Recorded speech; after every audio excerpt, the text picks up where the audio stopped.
Hello, everyone, and welcome to today's presentation, today's seminar, basically the future seminar. And we have the great pleasure to have guest speaker, Professor Marko Tkalcic, who accepted to give us this seminar.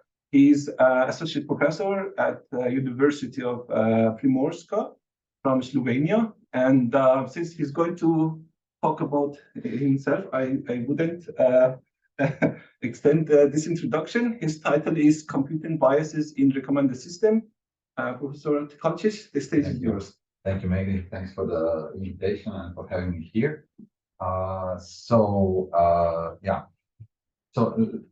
Let's a couple of words about me first. So I'm, as Maggie said, I'm an associate professor of computer science at the University of Primorska in Slovenia. Before that, I was an assistant professor at the Free University of Bolzano, where I actually shared the office with Maggie for 3+ years. Before that, I did a postdoc in Linz in Austria, and I did my PhD at the University of Ljubljana. So what I do research-wise is I try to improve personalized services like recommender systems with the use of psychological models and personalization algorithms, and I use data mining, machine learning, and user studies as methodologies to achieve this. I have also co-authored 2 books. One is called Emotions and Personality in Personalized Services, and the other is Group Recommender Systems.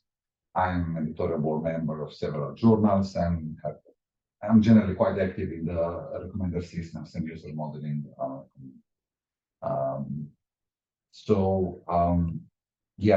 When I was preparing the presentation for this talk, I had in mind something else. I wanted to focus it on my past research, but then as I discussed it with Maggie, I actually changed course. I was hinted to do something about biases, and then it totally got me in. So it's a little bit the outline is slightly different than in the abstract that was published. Okay, so I'm gonna say just a couple of words on recommender systems in general, but I think there is no need in general. I'm not sure that data scientists, I assume, will not be talking. So I will focus on 2 kinds of biases: algorithmic and cognitive biases. And I hope that I will provide some sparks for research or attempting to give some solutions. Okay, so I will just fly over what recommender systems are, because the audience assume that that's really no need for that. Maybe I would just stop on this one. It's a slide that I like to put to just to say that recommender systems are not perfect, and this is really this is like not fake. I mean, this is by accident I once clicked on fresh whole rabbit on Amazon, and these are the recommendations that I got. So you can see that they're clearly totally unrelated to the item, just like the motivation usually for the audience that there's still a lot of work to do in recommender systems. Okay, and anyways.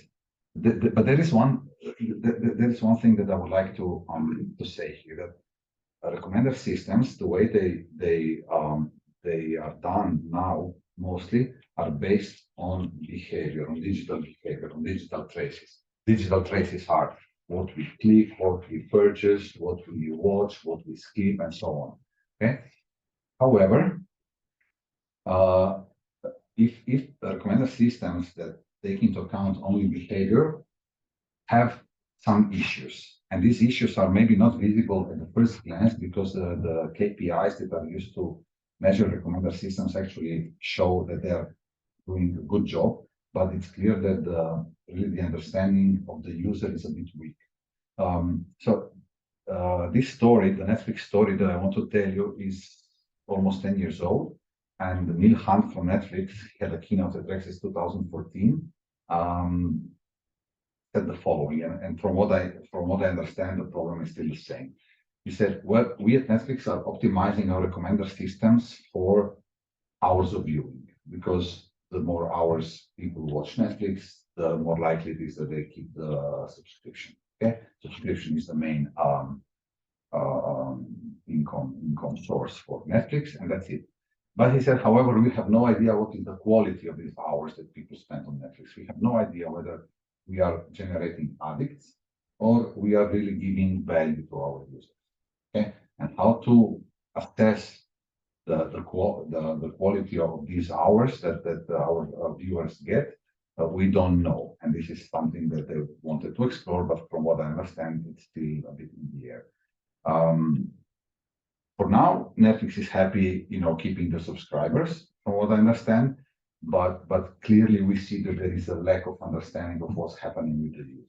Okay, this is just story number one, saying that behavior only the fact that users are watching, spending hours on Netflix, does not necessarily mean that they get some value from it. Okay, story number two, the Life is Beautiful story. I don't know how many of you have seen this film, La Vida Bella, or know about it. Okay, so for those who haven't, it's a film that's actually, it's a comedy. It's really funny with some really hilarious scenes, but it's also very tragic because it deals with the Holocaust, which is a very difficult topic, very complex, and so on.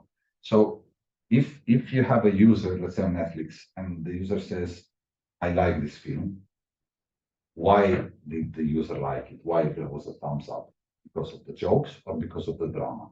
You don't know. So just the fact that the user watched or gave it a thumbs up, it's still, we still don't understand what's going on behind the hood, under the hood. Okay.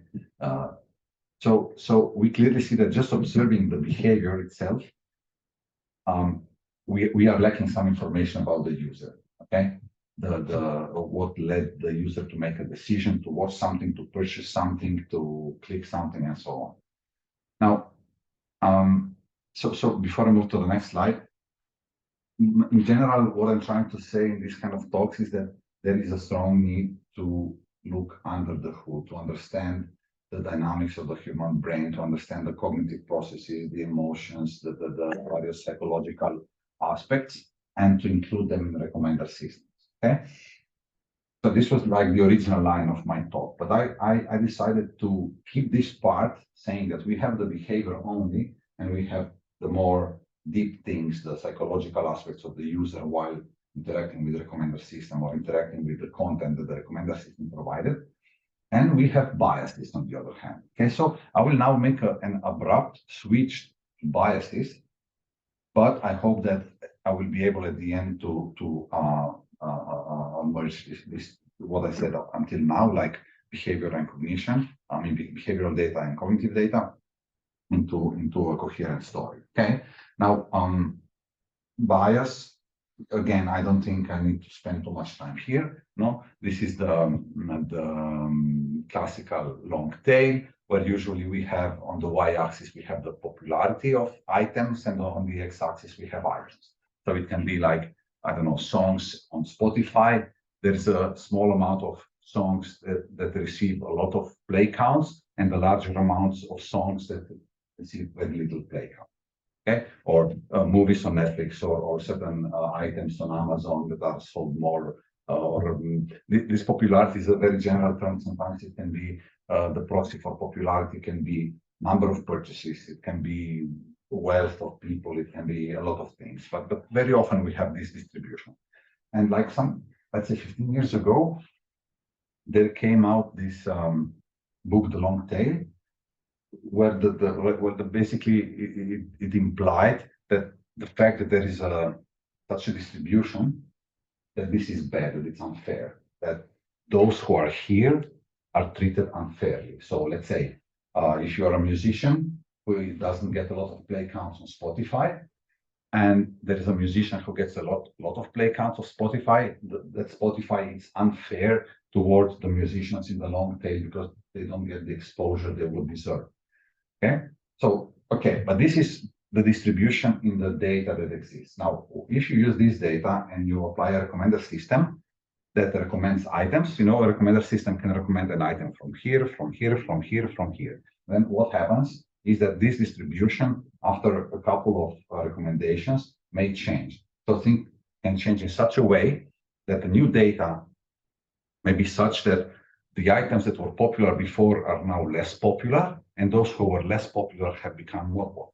Okay, so if you recommend less popular items, these gain in popularity, and of course, the more popular losing popularity. This is one thing that can happen with a recommender system.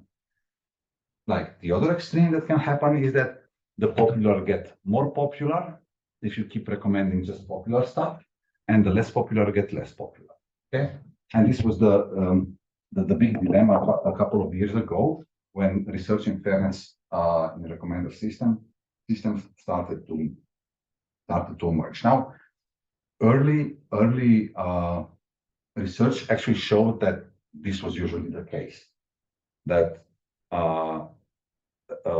that the recommender systems intensified the unfairness, the bias. However, in a research that was led by Mehdi, and I was happy to contribute a little bit, we found out that the answer is actually it depends, not always. So what we did was that we carried out really several experiments, tons of experiments on different data sets, different recommender system algorithms. We were looking at user-based popularity, item-based popularity. We were looking at Twitter in different languages. So it's really a rich set of experiments. I'm not saying comprehensive, but a lot of things. And what we found is that sometimes, I will go just back a couple of slides. Sometimes we got this, and sometimes we got this. So it's not that a recommender system is always making things worse in terms of bias and fairness, but sometimes it makes it better.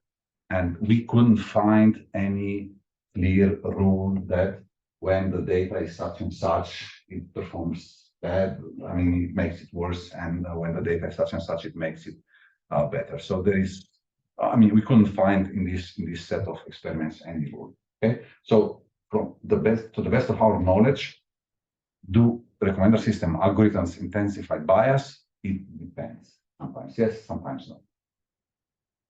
Okay, so clearly there is a lot of room for the research from here on. Now, so here we are talking about bias caused by an algorithm on a data set that already has an uneven distribution to begin with. Okay, and we are talking about popularity, and as I said earlier, popularity is something that's related to the behavior. So how many times somebody clicked, watched, purchased. It doesn't have anything. I mean, it doesn't have. There's no information about why people watched more something than something else. Okay, so let's try to see more what's happening with the humans, how they make decisions, and talk about different kinds of biases, not just algorithmic biases, but something we call cognitive biases. Anybody heard of cognitive biases before? Yes, yes, yes, yes. Okay, for two. So let me start with something. You may have heard about this two system proposed by Kahneman and Tversky. So this is research done in the human decision making. And to put it in simple words, every time a human makes a decision or contemplates about taking a decision, there are kind of two, let's say, cores in our brain that do perform in different ways. One core of the processor, or one processor, is called the system 2. And this is what we think we are, a slow rational. Okay, so if I have to decide whether, buying product A or product B, like this system says, okay, let's see the price. I compare the price. I compare the, I don't know, aesthetics. I compare the whatever, like characteristic by characteristic, and I try to make an informed, rational decision by slowly comparing one thing by one. Okay, but there is also the other part of the brain, the other processor, that is very fast, intuitive, and emotion driven. Okay, and this is like, I'm gonna buy the bigger TV. I have two TVs to buy. I'm gonna buy the bigger. I'm not gonna compare anything, just the bigger. That's right. Okay, so I'm doing very fast, very intuitive decision that's based on the bigger TV is the better TV. Okay, and very often these decisions are emotion driven. Now these two systems compete in our brain, so to say, and many decisions are like kind of a consequence of the combination of both. But let me just see, yeah. But the thing is the following. When we have to make choices in our everyday life, and we are talking about anything from which coffee to take at the coffee machine to which car to buy, okay? We are often have too many choices, too little information to make an informed decision, make a slow, rational decision. And this is why there is this thing called choice overload, and we have these too many choices. We start using heuristics. I will go one slide back. Heuristics are what happened in system one. As I told you, which TV should I buy? The big one. Okay, so this is a heuristic that I invented at some point that allows me to circumvent all the comparison of all the possible, because then you go, okay, we buy this television, but then you start looking at Amazon prices on another shop, and it's an endless story, never end. Okay, so in order to cut down, to draw a line and make a quick decision, we go to system one, okay? And we use these kind of shortcuts, mental shortcuts that we call heuristics. But because we use these shortcuts, not all these decisions are optimal and rational. And this is when we fall prey of cognitive biases. The cognitive bias is a decision, it's an assessment of the situation that is irrational. Okay, and there are let me see. Okay, a cognitive bias is a systematic pattern of deviation from norm or rationality in our judgment. Okay, I copied this from Wikipedia. And the picture that you see here, I made it, I was very happy that you can't read it, because all I want to say with this picture is that there is a zillion of cognitive biases that exist. Okay, some are very similar, some are very related. As you see, they are color-coded into groups. But what I want to say with this picture is there are so many of them that I cannot cover them, of course. I even don't know all of them. But the Wikipedia page is a very good starting point if you are not aware of, or if you want to get familiar with them, because it has a nice long list of all these cognitive biases. Now, coming back to recommender systems, I will now go through a couple of cognitive biases and how they, let's say, how they work, how they are manifested, and how they relate to recommender systems. And I will start with cognitive biases that are very close to that where we can get a very clear relationship to recommender systems. And I will slowly go towards cognitive biases that don't have such a clear relationship to recommender systems. But the goal of my talk here is not so much to provide you some answers, but more to try to spark some ideas and generate actually questions that can be then answered through research. Okay. So let's start with a very nice paper published by Ricardo Veza Yates. It's a relatively short paper. It's from 2018. It's called Bias on the Web. And he's mentioning, he starts first with those algorithmic biases that I was telling you at the beginning, but then he moves to cognitive biases. And he mentions two of them. And one is called presentation bias, and the other is called position bias. Now, once the recommender system does its job, usually it's creating a rank of ranked items to recommend to the user. Now, the way these items are presented to the end user, and this is where the algorithmic, let's say, bias ends. Like, this is the ranking, I show the user, and from here on, there is no algorithmic bias. However, this is where cognitive biases start, because the user sees the rank. And now, one thing is the presentation bias, and has and the presentation bias is the following: everything seen by the user gets clicks, while everything else gets no clicks. What does it mean?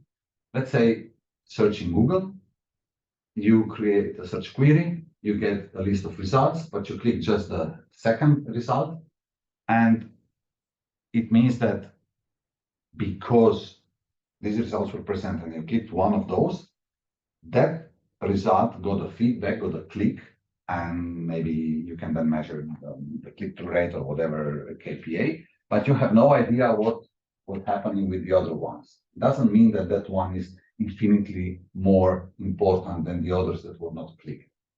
Okay, so this is something that where the user actually, through the feedback, through the behavior, introduces new bias by actually not choosing the other ones.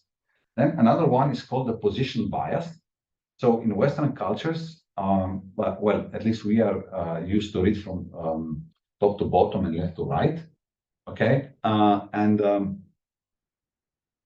for people who have been, let's say, brainwashed with this pattern, if the recommended items are positioned top left or bottom right, it makes a big difference. Okay, although maybe in the ranking or the rating is almost the same, there's no difference in the utility for the user. The ones, because of the cognitive bias, because of the position bias, the ones that will be positioned left and top will get much more attention. Okay, so all of a sudden, you see, it's not just about the bias in the data set. It's not the bias that the recommender algorithm creates, but it's also the bias that it's induced by the user because of the way the user processes through these shortcuts, mental and so on. The next cognitive bias that I would like to present, and this is still, I think we can find the relationship to recommender systems, is the so-called distinction bias. Now, the distinction bias comes into play when we are presented with two items to compare. Okay, now we have the tendency to view two options as more distinctive when we evaluate them side by side than when we evaluate them separately, one and the other. Okay, and a typical example is comparing two very similar high-end TV sets next to each other in a shop. So you go to a shop, you have two TV sets. Okay, they are both high-end, they are both very good. Okay, one is 4,000 euros, one is 5,000 euros. Okay, and you look at them and you compare them and say, well, this one has a much better picture than this one. This one is much better. My choice is much better if I take this one.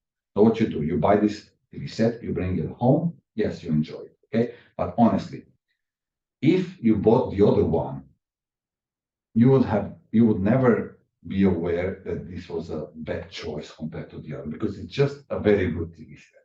Okay, so since you're not using these two TV sets side by side, you don't see the difference. Okay, yeah. So as you are watching one, you're not watching one TV at a time. You will not see the difference, but there is a strong bias towards the one with the higher quality when you compare them side by side.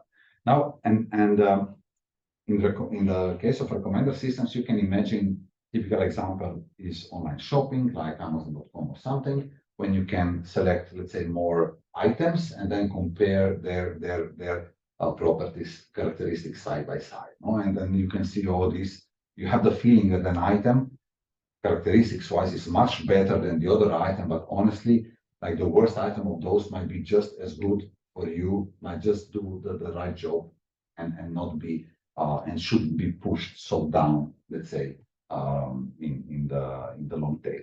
Okay, but this is again a bias that occurs not because the recommender system has done anything unfair, but because the way people process information and try to take shortcuts to come to a quicker decision bias. Okay, the next one is one of my favorites. Who has heard of the decoy effect? Okay, great. Two to four. Okay, so let's go slow. Imagine you come to a shop, okay, and you are buying, I don't know, a storage device. I mean, this example is a bit old because 400 euros for 30 gigabytes. but it doesn't matter. You can replace it with any you want, okay? But anyways, so you have these two items. One is 30 gigabytes, the other is 20 gigabytes. Like the bigger one is more expensive than the other one. And if I ask you which one would you choose, let me give you the answer. You would probably say one of the two things. If I need the big one, I will go with the bigger one. If I need a lot of space, I will go with the expensive one. If my budget is limited, I will go with the cheaper one. Or if I don't care, I will calculate the price per gigabyte and get that one. Okay, this is the usual reason. Okay, and all three options you would agree that are reasonable choices, okay, depending on the. Now imagine the following situation. I have these two items, but I put another item on the shelf next to these two. Okay. Now this item C costs 450 euros and has 25 gigabytes. Okay, so if I ask you now, which one would you prefer? Like the usual reasoning is the following. You would say this one. Oh, this one is the most expensive, but oh shit, look, this one has 25, this one has 30. Look, I get more gigabytes for less money. This one is mine, okay? So all of a sudden, like if you give this to like 1,000 people, of course, somebody can still pick the B, but the majority will pick the A, okay? So by introducing an item that is asymmetrically, dominates these two, you can steer the majority of people towards item A. But I can do another thing. I can say now instead of this C item, I can put a C item that is 350 euros but has 15 gigabytes. And now the reasoning goes as follows. This one is like price-wise in the middle of this, but it has less gigabytes. Oh, look, I buy this one. It's cheaper and I get more gigabytes. All of a sudden, you don't see A anymore. You're drawn to B. Okay, so this is called the decoy effect, and this I like very often to present this one because every time I go to shops, I see this. So in shops they do it on purpose. They have a lot of items, but they're just for decoy. They are not there to be sold.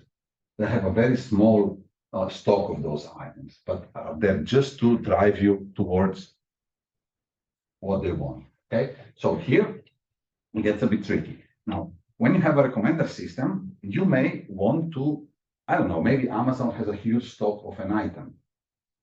Okay, they want to get rid of it. Maybe it's item A, maybe it's item B. And just by putting item C next to the recommendations, they can drive users to buy more of A without actually, or B, without the need to do some discounts or anything. Okay, so the fact that we are that we fall prey of the decoy effect means that an algorithm, okay, so this is a combination now, can steer our decisions towards something, and of course increase the unfairness and the long tail and increase the bias. Okay, so this is a kind of combination, and as I said, I like to show this to the audience because I would really like you to remember this one. And next time when you go shopping for anything, okay, just look. There's always a decoy item. Always. What should we do with this? I mean, is it wrong to buy? Okay. What should no? So it's not. Well, you know, the thing is that you should. Well, what I would do, what I do is I try to discover what is the decoy item, and I do like this. But it's very hard, you know. So the whole story is we are humans. We take fast decisions. We cannot elaborate all things, and usually one such thing, you know, it drives you. It makes you blind in a way. Okay. So there's no. I don't think there is a right approach. It's just be aware that somebody might be steering you towards something, and what you want probably is to get rid of that his or her let's say view or position, and to try to be independent in your choice. But yeah, so one thing is having an algorithm that does this on purpose to steer it towards something. But one option is also that the algorithm, just by coincidence, that the distribution of the recommended items is such that some items are asymmetrically dominating and then steer the users to pick more some other items. Okay, so you can have these items in the ranked list, and just because the relationships between the characteristics are such, they drive you to pick certain item towards some other item. And the last cognitive bias that I would like to present is the so-called confirmation bias, very often called also cherry picking, where we start with a certain belief, and we tend to see reasons for that support our belief and ignore information that don't support our belief. Okay, things just of the recent pro anti-vaxxers. Okay, so in whichever let's say a group you consider yourself to be, we were all doing the same. We were all seeing more the information that was supporting our view and dismissing the information that was against our view because it hurts. It just hurts. Okay, so let me give you an example that's a bit outside of our cultural environment. Okay, now this has been research done by some I think Polish or American, I'm not so sure, researchers, but anyways, in the United States, and they carried out a study, and they said, look, the statement is the following: there is solid evidence of recent global warming due mostly to human activity. Okay, do you agree with this statement or not? And the users, the participants in the study would say, I agree, I don't agree, I agree, I don't agree. Okay, what they did is that they also measured something they call the ordinary science intelligence. Now, I forgot a little bit the details, but if I remember correctly, it's a mix of an IQ test and education knowledge thingies. Okay, and when they plotted the data, they got some positive correlation between, let's say, this general science intelligence and the probability that the response would be that there is solid evidence. And one would say that these results are quite logical. Let's say that those who are more scientifically oriented and know more accept more all the research that supports that burning fossil fuels and other human activity increases global warming. One would say, okay, that kind of makes sense, no? Right? However, they asked the participants also another thing. They said, what is your political orientation? Democrat or liberal? Well. All of a sudden, things look very different. Why? The blue one are liberals. So you can see that the shape, the side direction of the correlation is positive for liberal Democrats. So the more let's say, the more intelligent they were, the more they were inclined to agree with this sentence. However, those who were conservative Republicans, the more intelligent they were, the more they were not agreeing with this statement. Okay, so I would say, well, why? If the conservative Republican is so smart and also so many things and is intelligent and scientific and everything, how come he or she does not accept this thing? Well, it's because of this cognitive bias, the confirmation bias. You come into a decision, you may come into a decision, in this case, agreeing or disagreeing with the sentence, with certain belief. And conservative Republicans have a certain set of beliefs about this, and it hurts them, so to say, when somebody says, look, there is evidence for this. And it doesn't hurt them when somebody says, look, there is evidence against this sentence. So they use, and the liberals again, so I'm not making any position here whether this is true or not. It's not the goal of this talk here is not me making a position about this statement. It's about the data shows that we basically use all our intelligence to defend our beliefs. So the smarter the people were, the stronger they were defending their beliefs. Okay, so this is the last example of a cognitive bias that I wanted to present in this presentation. I think I'm just 30 minutes on, I'm quite on time. Mm-hmm. So just to say, I don't have a clear relationship to recommender systems. except that the results can present things, so the ranked results can either support your prior beliefs or not. What you choose and click and provide positive feedback on can be more related to your beliefs than to the utility that the recommender system predicted. And with this, I am wrapping up. And the takeaway message, as I said, is not now I solved everything. This is how you should do. So I think I opened more questions than I closed.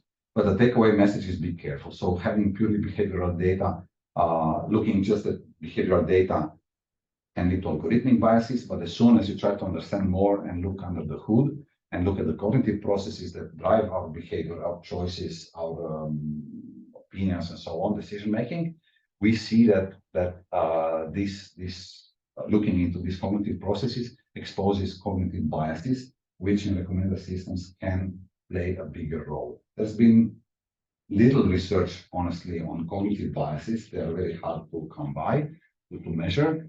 And yeah, so I'm just throwing this as an research review. I'm not the first one to throw it, but just exposing it here. So thank you for your patience, and I'm happy to take questions.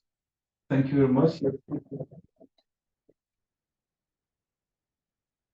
So with this, I would stop the recording, but we will